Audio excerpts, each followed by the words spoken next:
चक्षुरुन्मिलितं येन तस्मै श्रीगुरुवे नमः। श्रीचैतन्यमनोभीष्टं स्थापितं येन भूतले स्वयं रूप कथमह्यं ददाति स्वपदान्तिकम्। हे कृष्ण करुणा सिन्धु दीनबन्धु जगत्पते गोपेश गोपिकान्त राधाकान्त नमोऽस्तुते। तप्तकाञ्चन गौराङ्गे राधे वृन्दावनेश्वरी विष्णुवानुसुते देवी प्रणमामि हरिप्रिये। Vanchakalpatarubhyascha kripa sindhubhadeva cha patitanam pavanebhyo vaishnavebhyo namo namah. Jai Shri Krishna Chaitanya Prabhu Nityananda Shri Advaita Gadadhara Shivasati Gaura Bhakta Vrinda. Hare Krishna Krishna Krishna Hare Hare, Hare Rama Rama Rama Hare Hare. Amazing. Thank you so much. Today, the words that I was given is from chapter 2, but we are actually doing a little fusion of two themes today. Do you know if there is something special today? Okay.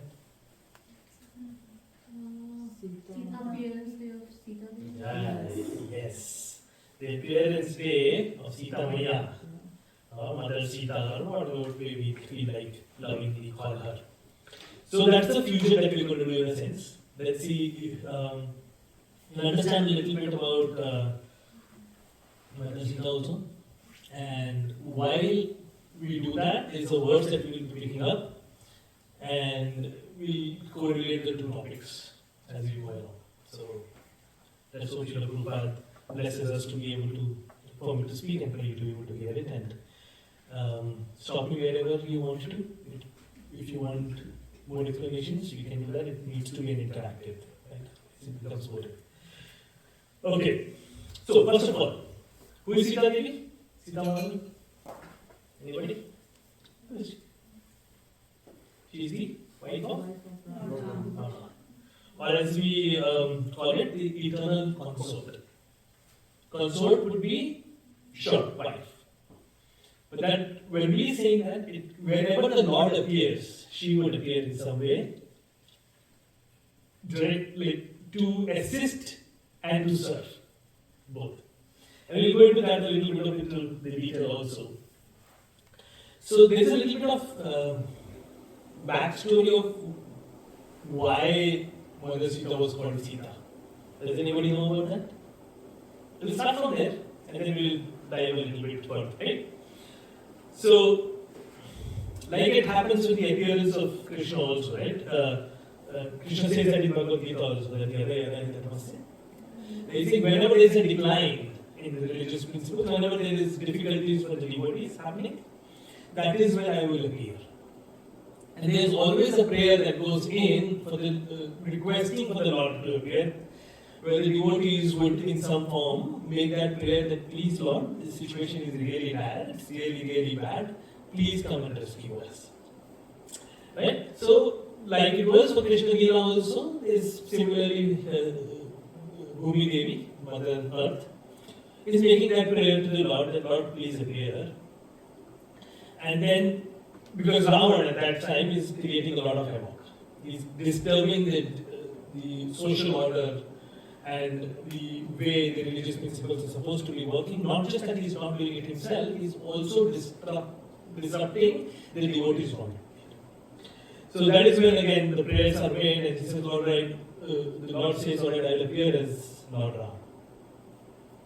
And when that happens is Mother Lakshmi, along with Bhumi Devi, Mother Earth, both of them appear together as Sita in order to serve the Lord. But there is a backdrop to it. The Lord is such an amazing planner, he just does not make things look like, okay, something happened. There's always a backstory. There's always something. Now, we have to understand is when we talk about Sita Maya, we have to understand it's an appearance. It is not a birth. So when we talk about a backstory, we have to understand it's not like that for a living entity.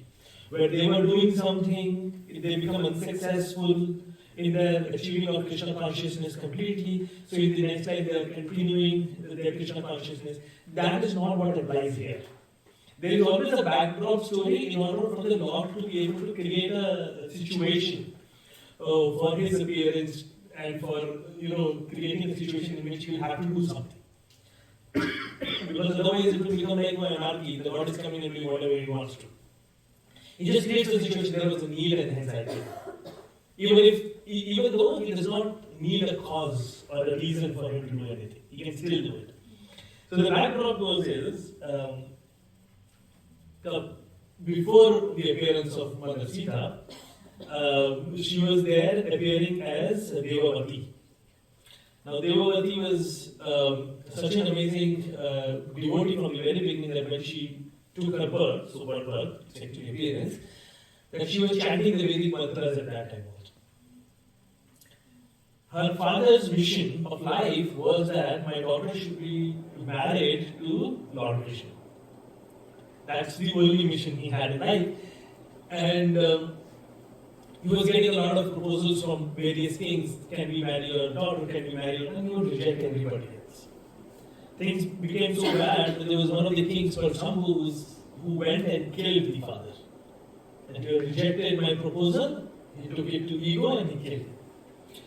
Now, Vedavati, she's like without the father, she's alone. So she goes up to the northern part, the Himalayas part, goes into a place for meditation. That is where Ravana arrives. And Ravana is like, I want to marry you, and again, the same thing. She says no, but she gets angry, and then there is a little bit of tussle that happens. Ultimately, Vedavati, she decides saying, as a woman, I cannot kill you, but I can curse you. But because I have done so much of tapasya, I have done so much of austerities, the results of my austerities will go away if I curse you.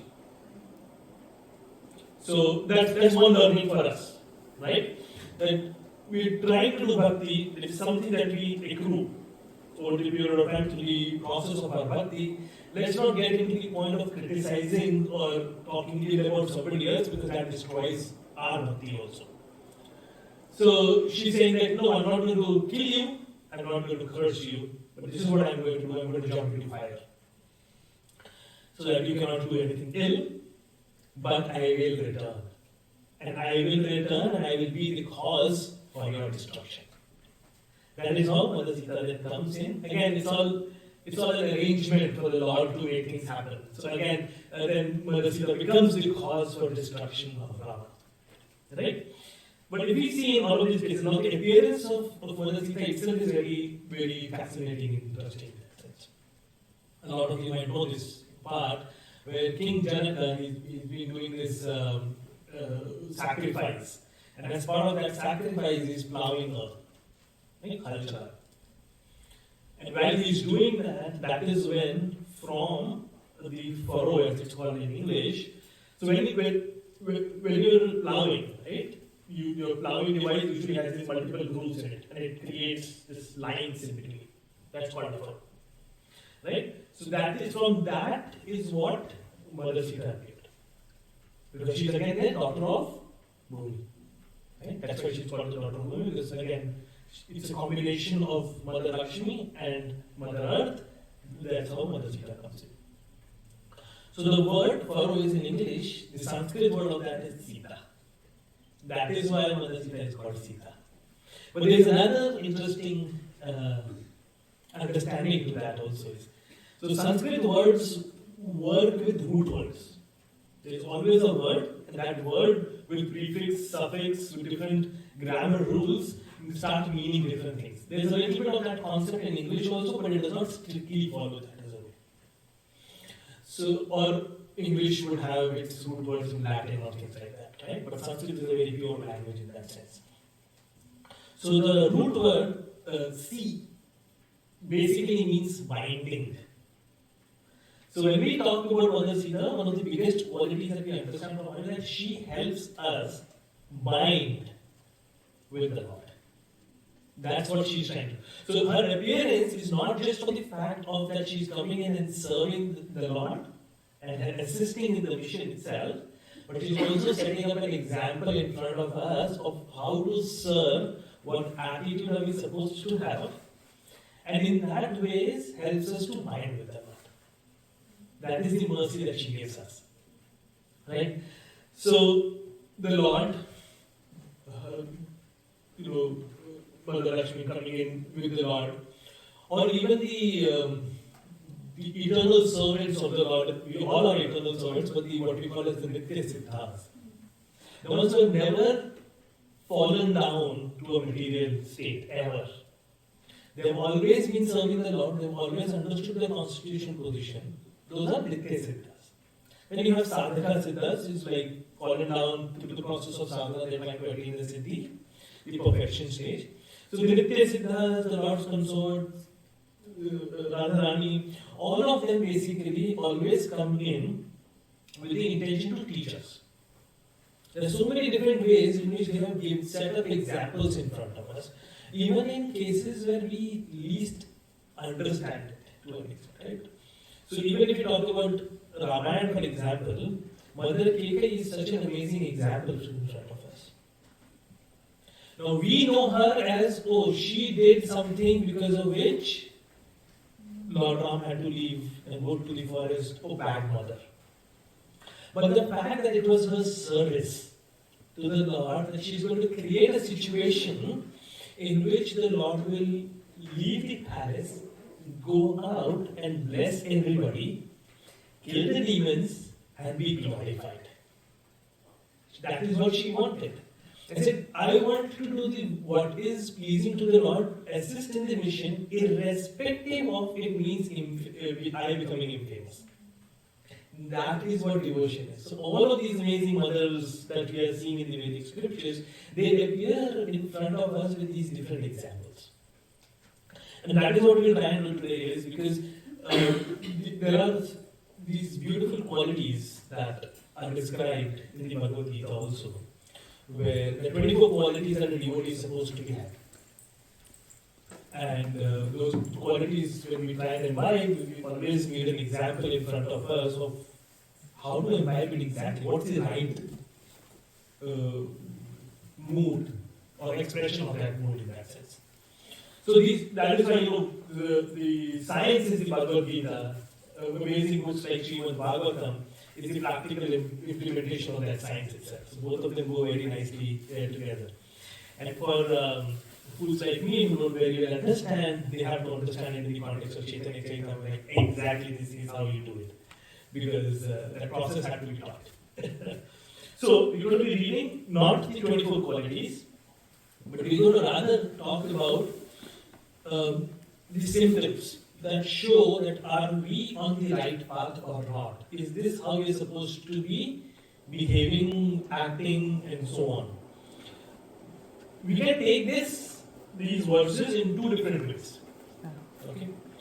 One way for us is to, which is not the first priority. The first priority of us is to self-assess.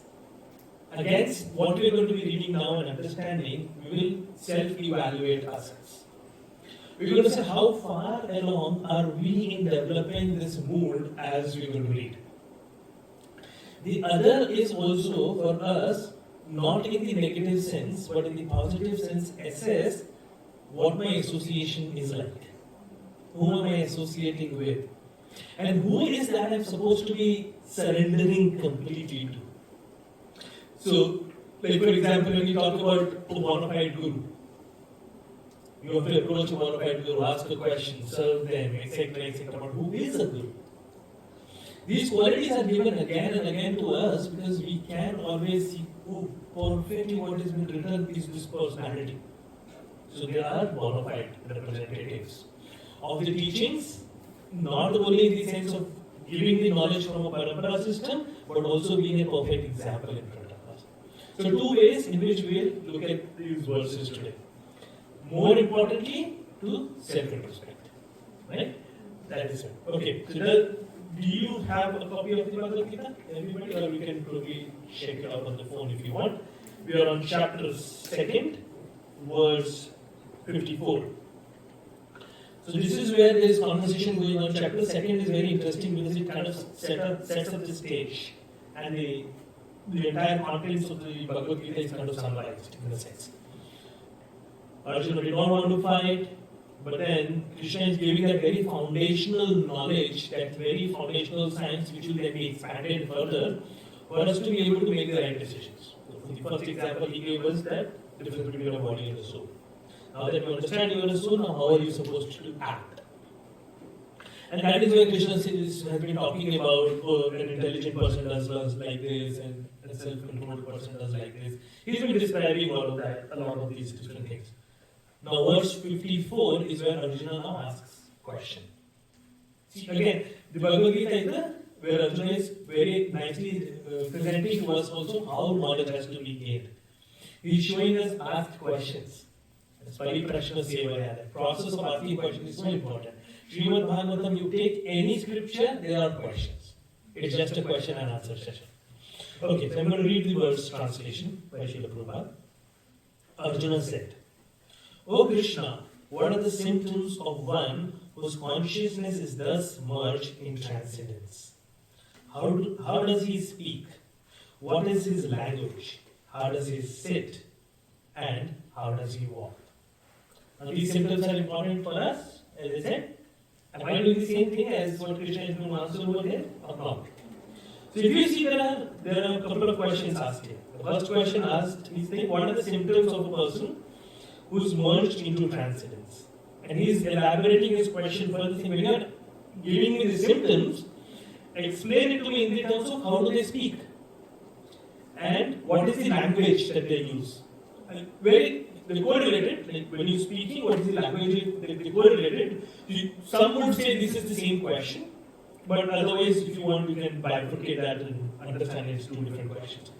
How does he sit? And how does he walk? Right? So 4 questions in total. You can combine 2 if you want to and categorize them as 3. So when we look at the question, it's a very simple question so far, but the answer becomes very interesting. Krishna does not say, when you're asking me how does he walk, he says, oh, walks very nice, straight, upright. When he sits with crossed legs and very nicely not showing his feet, blah, blah, blah. That's not the answer he's giving, right? Let's look at how we elaborate onto the answer, right? So the first question for the symptom, the next verse gives us the answer, the 55. And we'll deep dive into that. So this is the summary of the symptoms, and then Krishna would start going into the depth.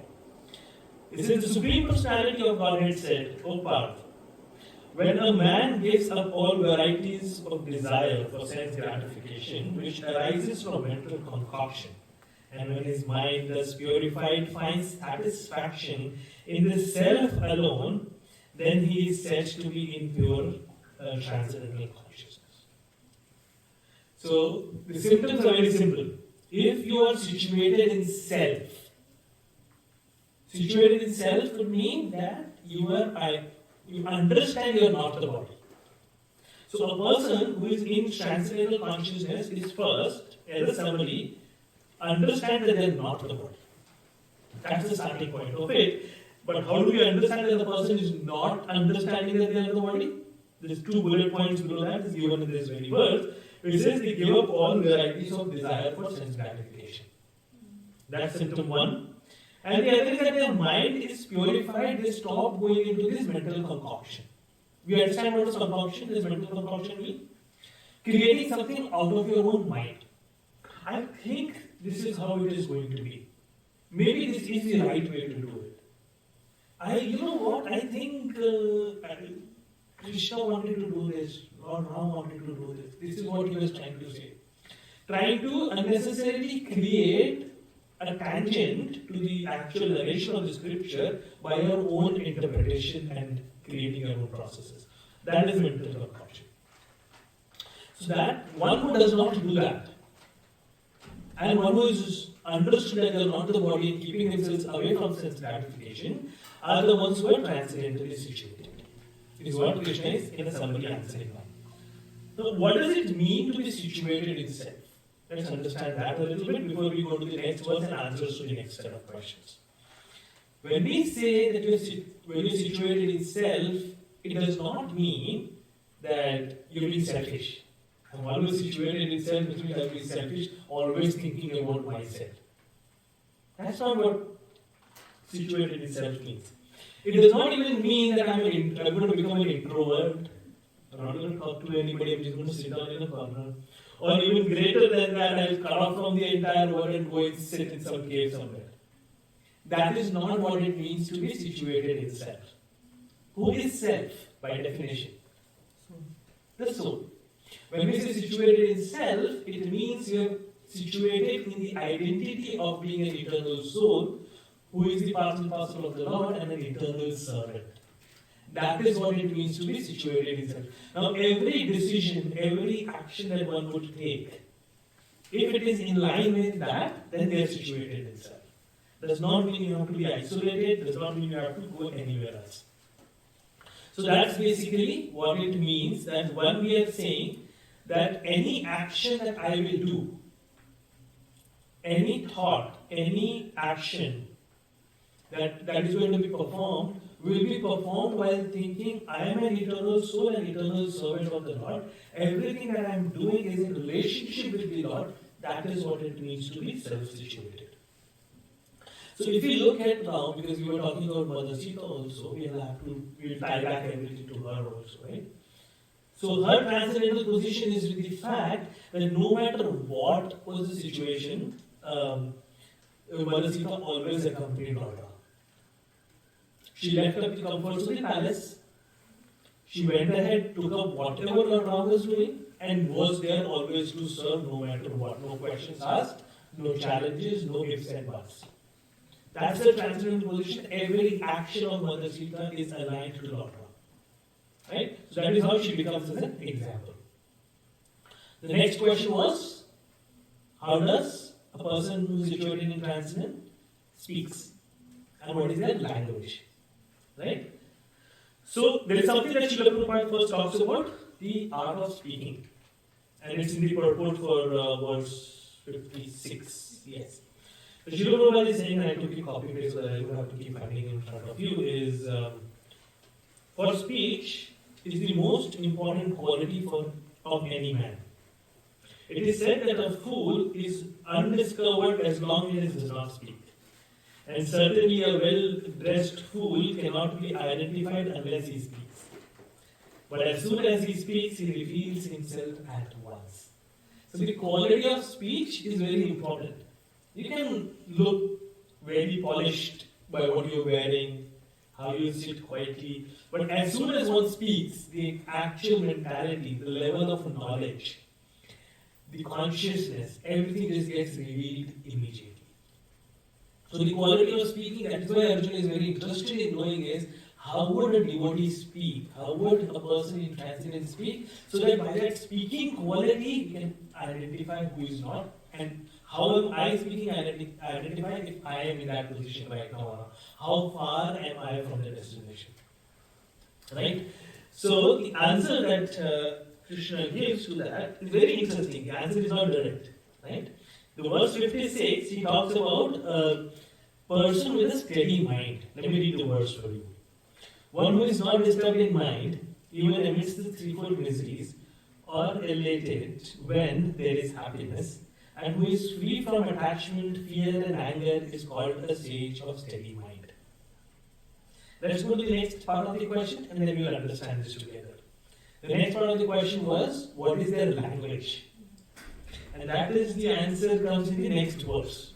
Now, when we say, how do they speak, what is the language, this does not seem to be the answer, but we will understand through Srila Prabhupada's purport.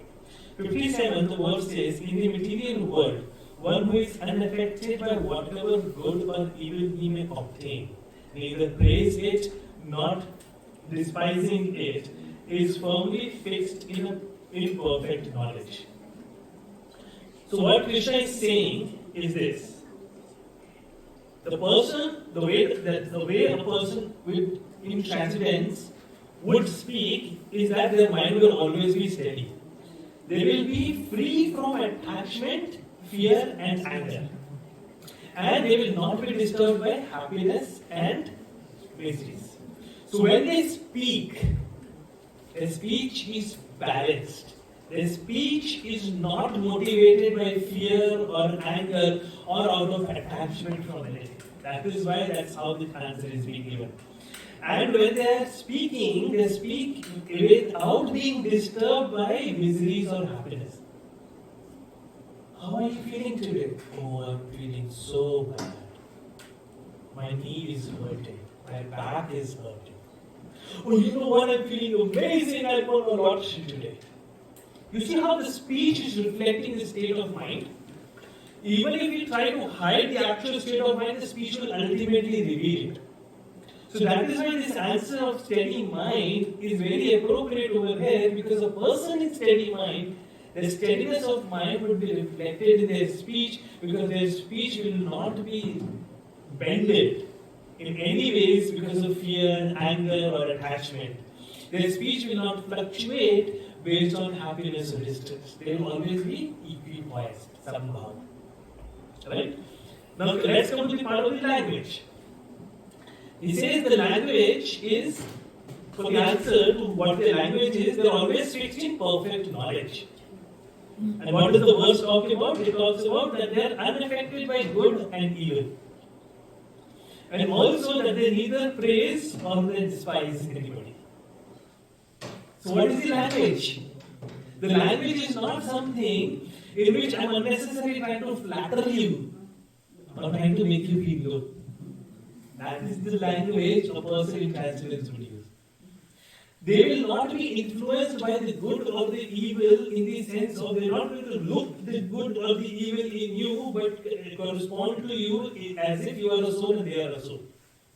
On that level, they understand, and that is the language that they use. So the answer is not direct, because it's not like a person in transcendence will use English or Hindi or Sanskrit.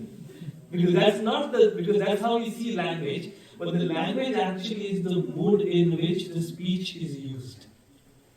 Let's understand this a little bit more. Okay?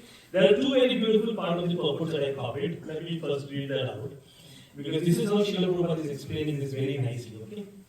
He says the immediate symptom of a Krishna conscious man is that he speaks only of Krishna and of matter relating to him.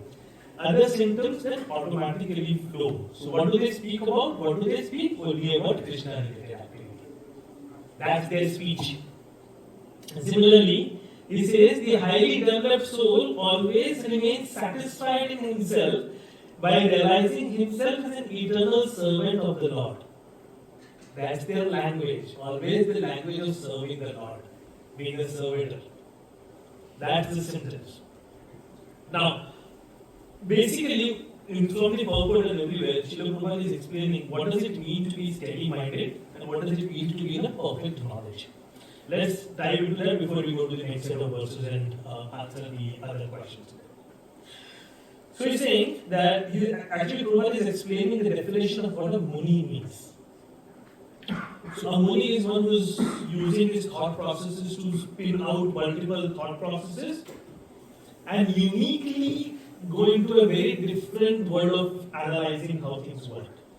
And through that, ultimately, if they're going in the right direction, we'll come to the conclusion of understanding Krishna as being the source of everything, the Supreme Personality of Godhead, the cause of all causes. He's defining that a Muni is the one who is a Muni only if they are having a unique thought process and a very unique way of approaching things. Otherwise, there are no Muni. You are reading a book, getting inspired from somebody else, something, you're not a Muni. So, a person in transcendence is the one who is actually, even if you're coming into this process of elevation or trying to be a Muni, has now come up to the point of concluding all of this spinning of thought processes and has finally come to the conclusion. For us, as a Muni, what we are trying to do is we are trying to find happiness in different ways. We are trying to find reasoning in different ways. We are trying to approach spirituality or self-realization or all of these different terminologies that we use. We are using all of these as different paths to come to the final conclusion. Once we come to the aspect of assessing things and have exhausted all explorations and have finally come to a satisfactory conclusion, that is one who is in trance, that is the one who will have a steady mind. Why is Srila Prabhupada explaining about this Muni in the case of this? Because one who has not concluded his thought process will continuously be spinning out thoughts and be flickering in their approach. So they cannot be steady-minded. Steady mind is going to come with when you are very confident and concluded. So for example, you might have taken the GO train multiple times to, for example, go to downtown for your work or any other similar public transport.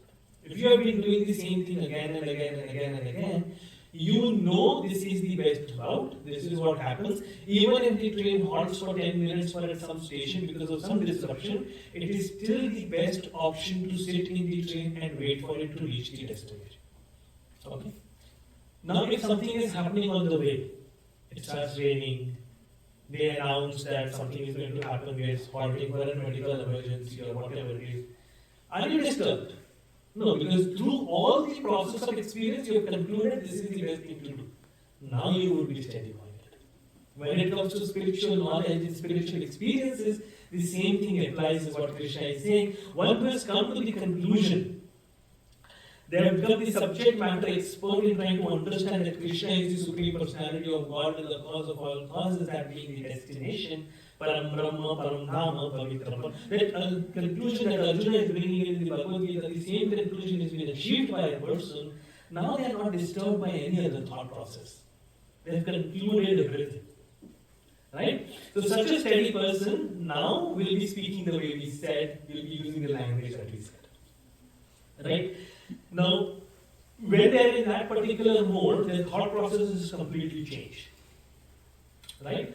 Their thought process goes is when something negative happens in life, something bad happens, something unwanted, undesirable happens, it's my own karmas.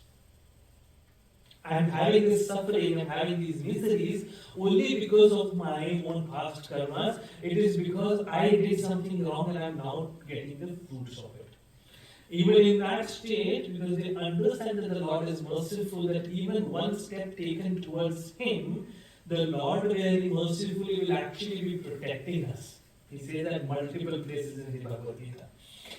So the devotee, a person in that transcendental position, will understand that I am getting only a token of what I actually deserve. Right? And in that race, it's now again steady. He said, whatever is coming to me is because of my own old foolishness that I have done.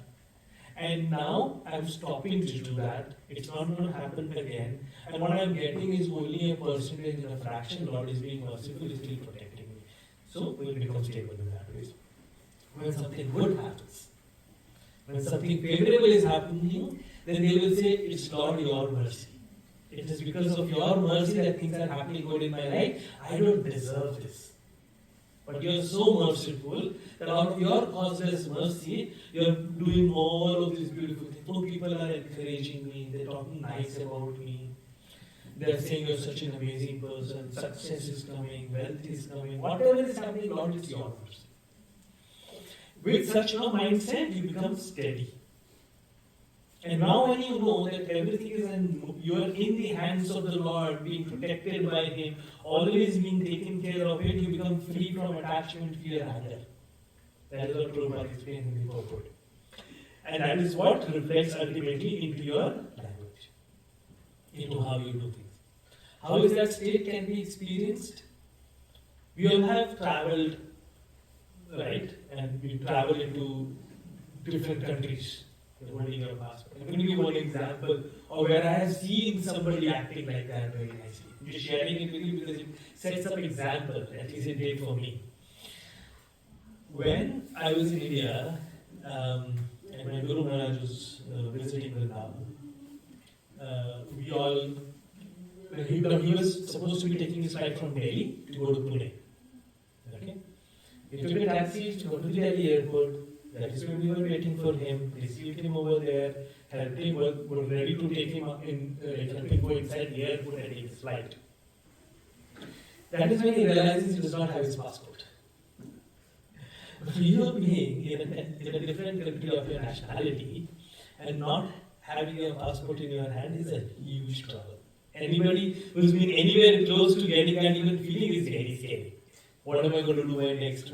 Especially when you have back-to-back itinerary. So the taxi which came from Vrindavan had dropped him at the outside the airport and had left already. Unloaded the stuff and he already left. Now at this moment when he realizes that this is what has happened, you would expect a state of panic. Where is my passport? Go check there, go check there. And his reaction was, It seems Krishna wants me to be in Vrindavan for a couple of more days. Sudarshan, can you call the taxi back? We're going back to Vrindavan. No stress, nothing. Where is my passport going to be? How am I going to reapply? I have to be in Delhi because the consulate is there and I have to reapply for the passport, whatever, nothing. So Krishna wants me to be in Vrindavan, it seems. What happens is always very interesting. The twist happens is the taxi comes back to pick him up like 10 minutes later. He's sitting back in the taxi and he realizes actually the passport fell out from his pocket in the taxi itself. So the passport came back to him and he continued his journey. But that moment, when bad happens, what's our first reaction? Even if we know this knowledge, what is that? How do we react at that moment? Our first reaction is obviously of the sorrow. Right? Even afterwards, that by the mercy of the Guru, by the mercy of Krishna, the knowledge might kick him back again, that it's all okay. It's all okay, but that immediate reaction is that of a sorrow. It happened with me recently. My car, I ended up driving it over a parking median. And it went and it was literally like the seesaw on that parking median. Like, oh, what? And the fuel was leaking, there was big trouble now. The immediate reaction was like, no, what did I do? What mistake did I do? Like, well, this is now going to cost me a lot. Yes, 10 seconds, 1 minute, 2 minutes later, it kicks in back. No, there's something that Krishna is arranging. It's all okay. But the immediate reaction is what shows our exact language. How do we react at that moment of time? That is what shows us. That is what steady mind does. How do we have a steady mind? That's also important for us to understand. A steady mind will come with steady faith, Shraddha. Without knowledge, without anything else, we cannot have a steady faith which will not reflect in terms of a steady mind. If we do not have faith that Krishna is the Supreme Personality of Godhead and we will keep going here and there, then in that case it does not help us. We have 15 minutes. I have a couple of things to cover, but okay, let me try and give one very nice quick story to help out. This is Srila Prabhupada giving this story. And then we can talk about the amazing verse which is from the same chapter. Srila Prabhupada gives this verse about a shopkeeper who is an atheist, does not believe in the existence of God. Okay? And he opens up a new store. And he's invited everybody, come, we're doing a store opening ceremony. And at that moment of time, he ends up doing a yajna. And all of these ritualistic things that we do when we have to try and get auspiciousness. And a friend of his comes up to him and says, hey, why are you doing all of this? You do not believe in the existence of God. It's my business. I cannot take a chance. Right? And then of course, I have to do something to announce the opening of my store. I'm doing this, and I'm doing the ritualistic things just in case I'm wrong. So that is how our faith is. Depending on time, place, and circumstances, oh, my business should not get impacted. For that I will believe, but the rest of the time when it comes to following the teachings, I will not believe. That's how our faith is. That's not a steady faith. So Gurudev gives an example of don't be a viper. Faith, no faith, faith, no faith, faith, no faith. Continuously, it was a really day, we experienced that. Going on. Let's not be that. Steady faith means we always believe in what is being taught, what is coming in the scriptures. We strongly believe in that. The entire practice of human form of life is to come to that steady faith. That irrespective of, I'm not going to have that 10-second, 10-minute, 10 hours delay to come to the realization and be able to make my mind steady, but I will have it from the very beginning of it. That's the training that we're supposed to be giving.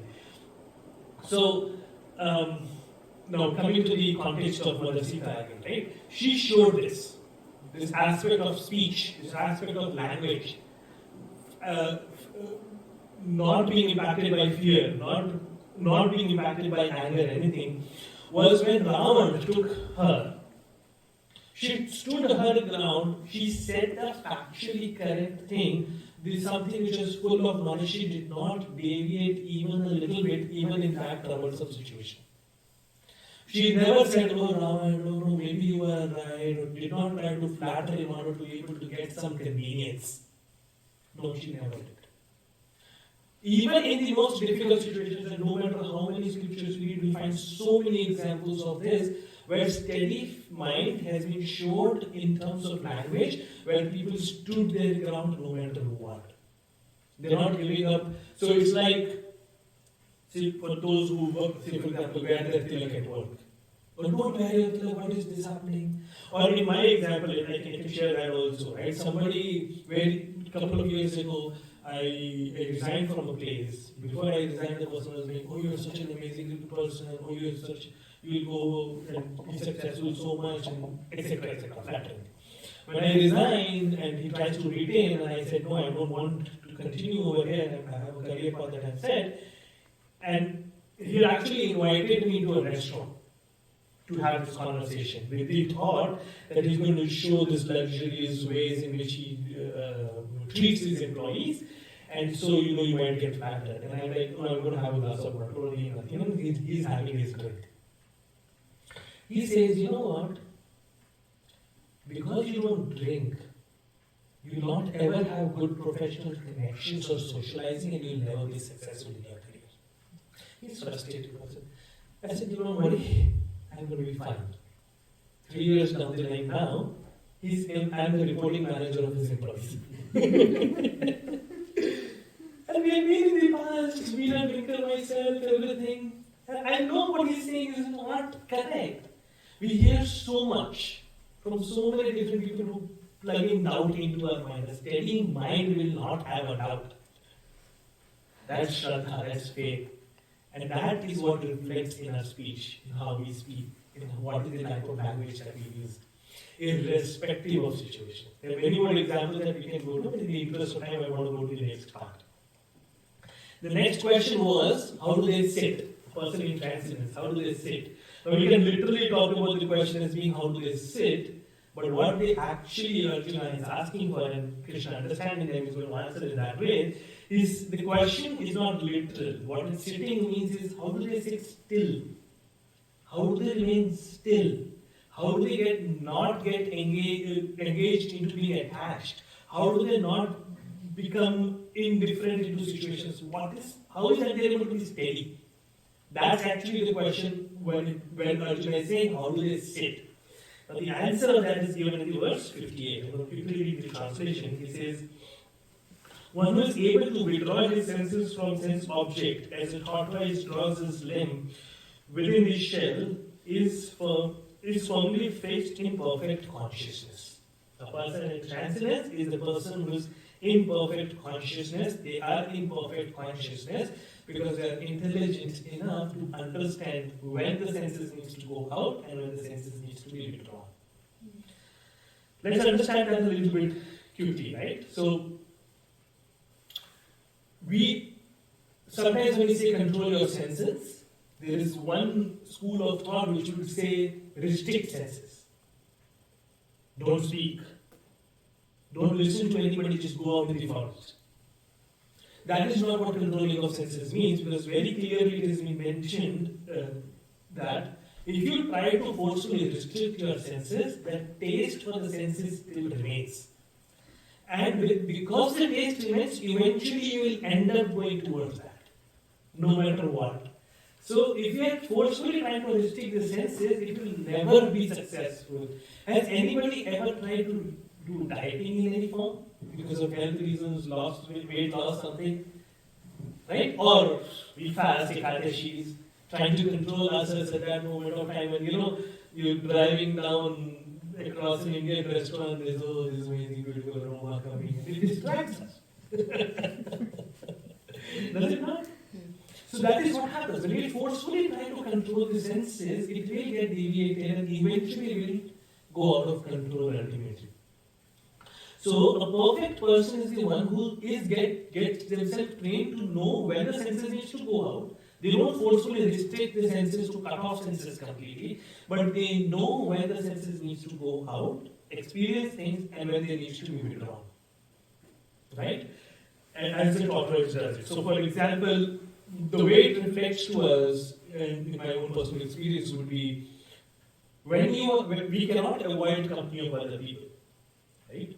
We are doing our jobs, we are doing our studies, we go and within our family circles, so many different places, we cannot avoid. But the art or what Krishna is trying to say over here is we need to understand when you are keeping your ear open to listen and when you shut it down. Which means you need to know when you have to give association versus when you need to take association. When we are in the association of senior devotees, when they are saying something which is really helpful for us, we open our ears, we take the association in. Versus when we are in the company of others, that is when we close the senses of not getting knowledge in from them, rather we give association, we are the one who will try and say things that will impact their knowledge. So that a person who is able to do this is who is a Goswami. Go is the senses, Swami is the one who's the actual controller of them. And not being a Godasa means the servant of the senses. That is what Krishna is explaining over here, is the person who is able to do that, control their senses, is a person in transcendence, because that's the representation of sitting, being steady, not being disturbed. They know where to do what. Right? So that's what we are supposed to be doing, we are supposed to be doing. And just as an example, real quick, would also be this art of engaging our senses and being able to withdraw our senses is something which is not unnatural to us. We do that. We just have to train it to do the right thing. Have you heard of something called selective hearing? When you are talking to your friend very nicely in the while the lecture used to be going on, the lecturer was going in the background, nothing fell into your ear, your conversation with your friend was in your ear. And so on and so forth. So many different ways we tune ourselves out of something that we don't want and tune in into what we want. So that is something that our senses are capable of doing. We just have to train them to understand what is in and what is out. Mothers are good examples. Irrespective of how much noise is happening, if the kid is crying in one corner, they will know. Irrespective of what is happening. We have trained our ears to be able to identify the ringtone of our phone no matter where we are. That's selective hearing. No matter what we are doing, we will know our phone is ringing. So that is how a person in transcendence would say. The final question was asked was, how do they walk? Now walk is again, as I said, not in the literal sense of walking, but it means in the sense of walking the talk, what is the action that they perform. When they are walking, how is that they are walking through their life? How is that they are doing things? And that is where the final answer to this is going to come in the verse 59, where it says, though the embodied soul may be restricted from sense enjoyment, the taste of sense objects remains. By ceasing such engagement, by experiencing a higher taste, he is fixed in consciousness. So how do they walk? They walk by having their consciousness fixed. Every action that is being performed is with that fixed consciousness. It is done while restricting sense enjoyment, but not restricting senses, engaging the senses in the right way. So that is how they move ahead in the world, move through their life without attachments. That is how a person in transcendence would walk. Right? And Uttama Adhikari, a person who is at that transcendence level, when we say that you're going without attachment, that they live their lives without attachment, does not mean that they don't care. I don't care about it. Not being attached does not mean you don't care about someone. What it actually, if you see these Uttama Adhikaris, these people in trance, are the ones who are actually the most compassionate. But their compassion is not superficial. Their compassion is real for the soul itself. Oh, this poor soul is suffering the threefold miseries, suffering to the cycle of birth, old age, disease, and death, and that is what they address to their compassion. The equivalent analogy that I really love giving in this case is, you find yourself into a well. Fallen down into a well, dark, dingy, unable to now to be able to ask for help, you don't have food, you don't have water. after 2 days, 3 days of being in such a situation, somebody comes up and peeks down into the well and asks you, what's happening? Why are you crying? I'm stuck in this well for 2 days, I don't have anything to eat, I have not been drinking anything, I'm so much in trouble. Oh, and the person throws down some water and food for you. Your trouble was that you did not get food or water, right? So here's the food and water, I have helped you out, and he walks away. Did the person really help? Was the person really compassionate? The actual help would have been to take you out of the well. And in that way, bringing you out of the situation because of which you were hungry and thirsty in the first place. So a true person in transcendence, the way they will walk is they will understand what true compassion means and they will address that without attachments. They will scold you if needed to remind you and me about our original position and what is that we are doing wrong fundamentally. Why are we continuously engaging our energy into so many foolish things around and not engaging our energy into Krishna consciousness? Why are we engaging our socializing capabilities into so many different other things and not associating with devotees? Why are we using our intelligence to learn so many different things and not trying to understand the scriptures? That is what they will push us towards. That is what is the way a person in transcendence will actually walk. Their walk is an example for all of us.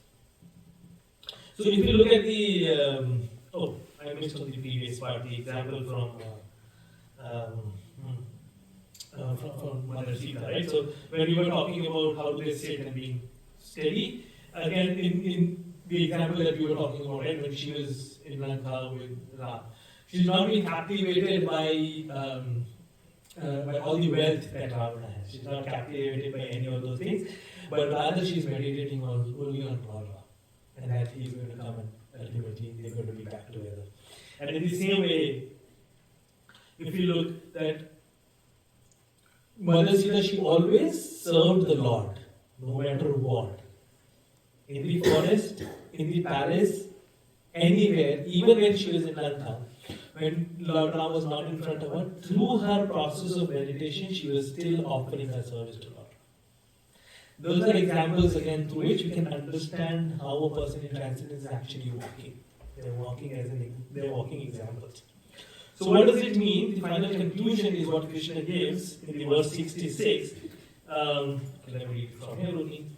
One who is not connected with the Supreme in Krishna consciousness can have neither transcendental intelligence nor a steady mind, without which there is no possibility of peace. And how can there be any happiness without peace? So he's in conclusion saying that if you want steady mind, if you want intelligence, as we said, a person in transcendence does, if you have this intelligence and they're steady-minded, if you want that to be in transcendence, then you have to always be connected with the Supreme, because without that, there is no other way to achieve it. So for us, in the human form of life, we need to get that training of how are we supposed to be. The human form of life is meant for that training. So we need to use our life for going through this training to come to this point of steady mind and transcendental knowledge. And for that, we need a trainer, and we need to approach that trainer. I'm going to stop here and take a few minutes for any questions, realizations, challenges, or corrections also. It will really help me if there is any correction from anybody also. So anything that out of this practically that we feel, how do I do it, or is this the right way, wrong way? Any sorts of questions, or even if you feel that what is being said over here does not seem to be practical, and what is the practical approach of it? Let's discuss. Any questions? Yes. Thank you for asking. I have a question regarding Janak Maharaj. This is in my mind for the few days. So Janak Maharaj was the father of Sita, right? And then again we know that he was the guru of Shukadeva Goswami, right? So this happened in Treta Yuga.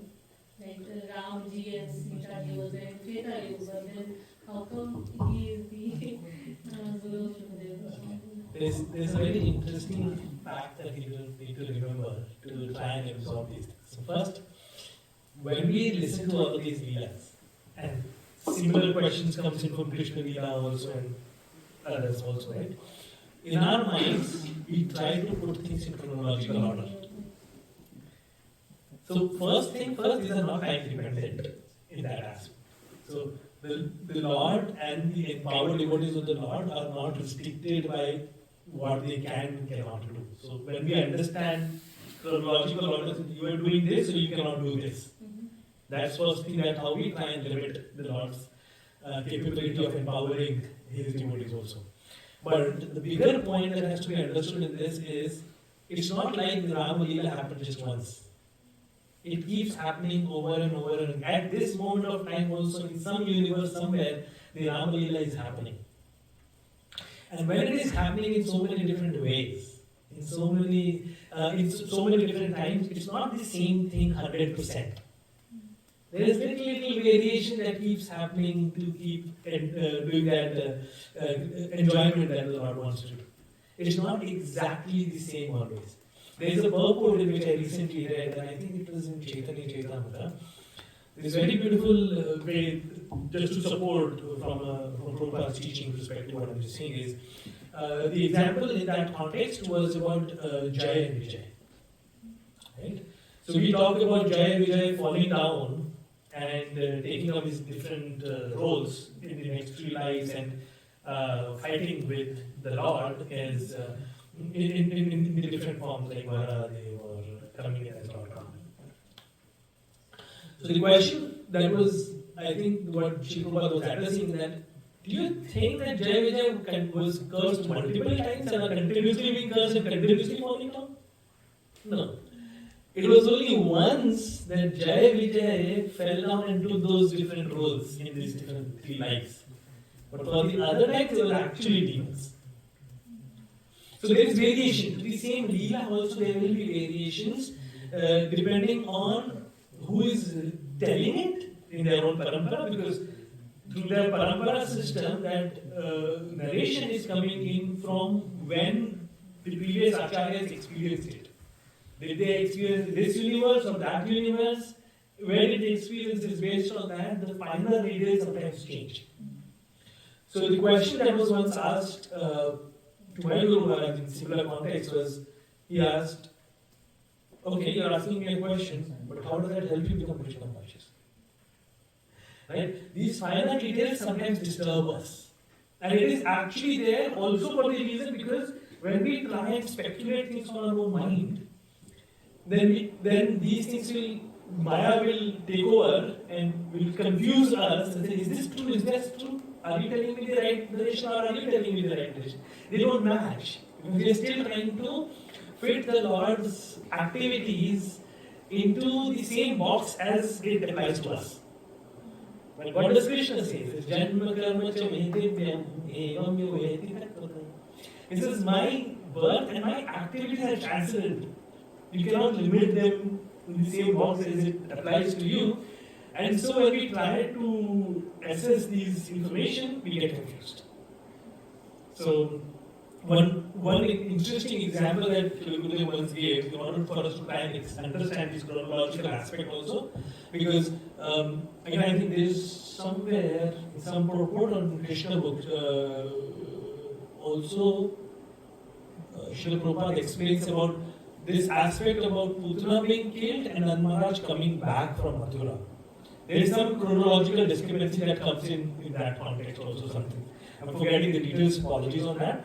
But the example that Gurudev tells me, in order to be able to understand this is, it says you took a flight from Toronto and went to Delhi, non-stop.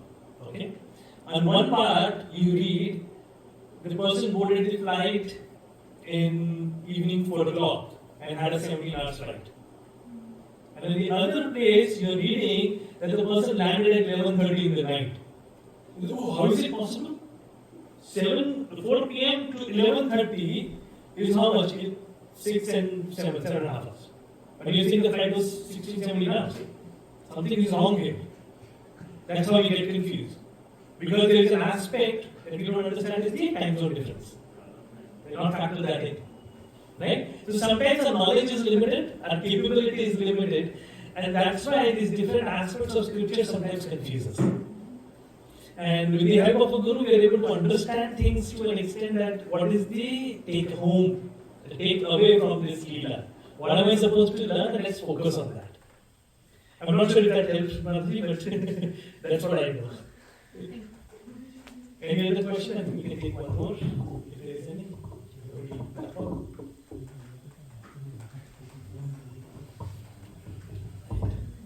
Thank you so much.